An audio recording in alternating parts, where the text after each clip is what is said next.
กินเหลือซ้ำนี่มันเหลือไปหาสแต็กยังดีมาเลยพี่น้องไปจมให้เขามันเป็นอย่างกูอย่างหูอย่างหูเป็นอย่างเวลาซื้อน้ำให้กินครับพี่น้องลูกน้องคอยแต่ละคนน่ะซื้อน้ำมันกิน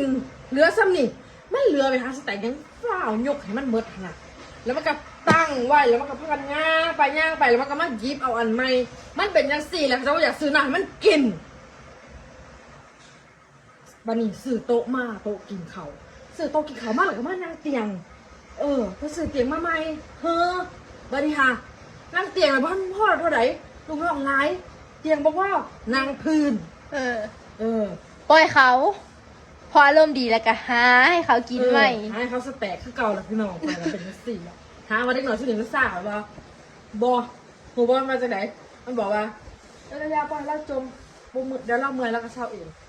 ก็เศร้าเอง